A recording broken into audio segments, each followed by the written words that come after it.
नमस्ते। मैं Rajesh Naruka, assistant professor history, government college Kekri. इस वीडियो में आपका स्वागत करता हूँ। बीए पार्ट फर्स्ट के सेकंड पेपर में गुप्त काल का अध्ययन किया जा रहा था और विभिन्न कारणों से गुप्त काल को भारतीय शासन का स्वर्णिम युग या golden period of Indian history कहा जाता है। और न केवल विभिन्न शासकों के द्वारा जो विशाल साम्राज्य का निर्माण किया गया या जो प्रशासन व्यवस्था उनके द्वारा लागू की गई, बल्कि उस समय के कई अन्य ऐसे कारण थे जिनके कारण से यह काल भारतीय इतिहास में विशेष महत्व रखता है।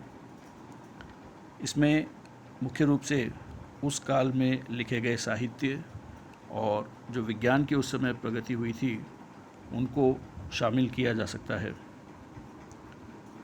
गुप्त काल में साहित्य का पर्याप्त विकास हुआ और पिछले कुछ समय से जो विभिन्न शासकों के द्वारा पाली भाषा के प्रयोग को महत्व दिया जा रहा था या साहित्य में मूल रूप से पाली भाषा का प्रयोग हो रहा था, उसके स्थान पर एक महत्वपूर्ण परिवर्तन यह आया कि पाली भाषा का स्थान जो प्राचीनतम भाषा थी भारत की संस्कृत, उसने लिया और अधिकतर जो साहित्य की रचना गुप्त काल में की गई वह संस्कृत भाषा में थी। संस्कृत भाषा में जो रचनाएं की गई उनमें मुख्य रूप से कुछ अभिलेखों को भी शामिल किया जाता है, क्योंकि गुप्त काल के जो अभिलेख हैं वे न केवल राजज्ञाओं तक सीमित हैं बल्कि उनके ऊपर जो लिखा गया है वह गद्य और पद्य की दृष्टि से बहुत अधिक साहित्यिक माना जाता है। इसमें जो महत्वपूर्ण स्थान है वह समुद्रगुप्त के दरबारी कवि हरिसेन के द्वारा रचित प्रयाग प्रशस्ति का है। यह न केवल ऐतिहासिक दृष्टि से एक महत्वपूर्ण इतिहास को जानने का स्रोत है बल्कि एक साहित्य का भी बहुत महत्वपूर्ण उदाहरण माना जाता है। इस प्रकार से गुप्त काल में ग्रंथों के अलावा अभिलेखों को भी उनकी साहित्यिक जो उल्लेख है उसके कारण से हम साहित्य के विकास में उन्हें शामिल कर सकते हैं। वीरसेन चंद्रगुप्त द्वितीय के संधि विग्रहिक थे और उनका भी योगदान साहित्य के क्षेत्र में इसीलिए माना जाता है क्योंकि उदयगिरी की जो गुफाएं हैं उनमें से एक में उन्होंने व्याकरण और अन्य जो पहलू हैं साहित्य के, जिसमें दर्शन शास्त्र भी शामिल है, उनका उल्लेख किया है और इसे भी एक महत्वपूर्ण साहित्यिक कृति माना जाता है।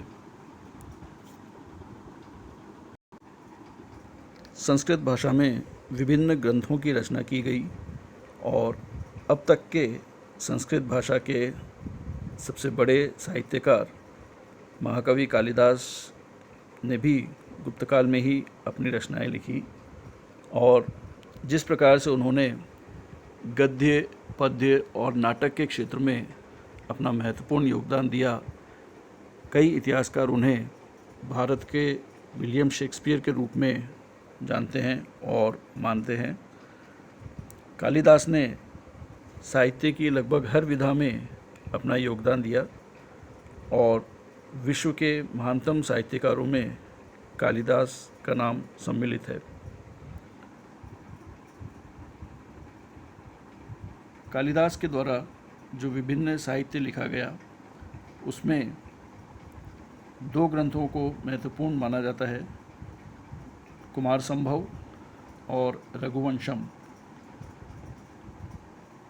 इसके पश्चात उन्होंने जो विभिन्न साहित्य अन्य लिखा उसमें मेघदूत और ऋतु संहार को शामिल कर सकते हैं और जैसा कि इनके नाम से स्पष्ट है, मेघदूत और ऋतु संहार दोनों में जो मौसम है उनका बहुत अच्छा वर्णन कवि ने किया है।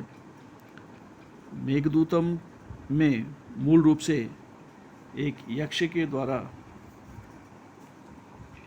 एक संदेश जो भेजा गया है उसका वर्णन किया गया है।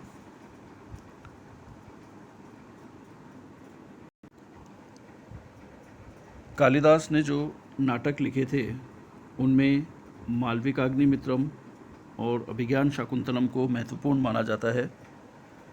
मालविकाग्निमित्रम को ऐतिहासिक नाटक भी माना जाता है, जिसमें शुंग शासक अग्निमित्र और मालविका की कथा का वर्णन किया गया है। और अभिज्ञान शाकुंतलम में शकुंतला तथा दुष्यंत और जो उनका पुत्र भरत था, जिसके नाम पर हमारे देश का नाम भारत पड़ा, उनका वर्णन किया गया है। और कालिदास की जो शैली है वो बहुत ही विशिष्ट मानी जाती है और उनके द्वारा इतने अधिक ग्रंथों की रचना उन्हें मूल रूप से संस्कृत भाषा का सबसे महत्वपूर्ण साहित्यकार बनाता है। कालिदास के अलावा भी अन्य साहित्यकारों ने अपनी रचनाएं लिखी, जिनमें शूद्रक को महत्वपूर्ण माना जा सकता है, जिसने मृच्छकटिकम की रचना की। और इस पुस्तक के माध्यम से जो गुप्तकालीन सांस्कृतिक इतिहास था उसके बारे में हमें मालूम पड़ता है। विशाखदत्त ने 2 रचनाएं मूल रूप से महत्वपूर्ण लिखी, जिनमें मुद्रा राक्षस और देवी चंद्रगुप्तम को शामिल किया जा सकता है। मुद्रा राक्षस में जिस प्रकार से चाणक्य ने चंद्रगुप्त को शासक बनाकर नंद वंश के स्थान पर मौर्य वंश की स्थापना मगध में की, उन घटनाओं का विवरण है।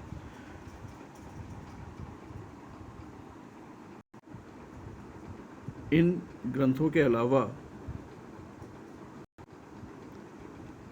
अमर सिंह के द्वारा रचित अमरकोश, जो कि एक व्याकरण की दृष्टि से महत्वपूर्ण ग्रंथ है, उसको शामिल किया जा सकता है। और पंडित विष्णु शर्मा, जिन्होंने उस समय पंचतंत्र की रचना की, वह भी गुप्तकाल की ही रचना मानी जाती है। और इसका संसार की अनेक भाषाओं में अनुवाद इस बात को दर्शाता है कि यह पुस्तक पंचतंत्र किस प्रकार से पूरे विश्व में महत्वपूर्ण है, जिसमें छोटी छोटी कहानियों के माध्यम से कई सारी शिक्षाएं देने का प्रयास किया गया है। विज्ञान के क्षेत्र में एक महत्वपूर्ण गणितज्ञ और ज्योतिषाचार्य जिन्हें माना जाता है, आर्यभट्ट, उन्होंने भी महत्वपूर्ण कार्य किया। उन्होंने यह प्रतिपादित किया कि पृथ्वी गोल है और अपनी धुरी पर घूमती है।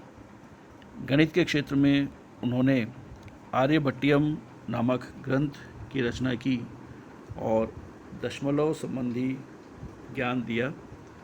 आर्यभट्ट ने ही गणित के एक साइन पाई का जो मूल्य है उसको 3.14 बताया। उन्होंने साल में जो 365 दिन हैं उनकी गणना 365.25 तक बिल्कुल एक्यूरेट इसके बारे में बताया। एक अन्य जो प्रमुख गणिताचार्य उस समय के थे वे वराहमिहिर थे और उन्होंने बृहद संहिता और पंच सिद्धांतिका नामक ग्रंथों की रचना की। विज्ञान के अन्य क्षेत्रों में भी गुप्त काल में पर्याप्त विकास हुआ। जिस प्रकार से मेहरौली का जो लौह स्तंभ है वह इतना अधिक भारी और विशाल है और उस पर अभी तक भी जंग नहीं लगा है, उसके आधार पर यह माना जा सकता है कि रसायन विज्ञान के क्षेत्र में भी पर्याप्त उन्नति हो चुकी थी और उसी के कारण से इतने जो अधिक महत्वपूर्ण चीज़ें हैं उनका निर्माण हो सका। तो धातु विज्ञान के क्षेत्र में और शिल्प के क्षेत्र में भी अत्यधिक उन्नति हुई थी।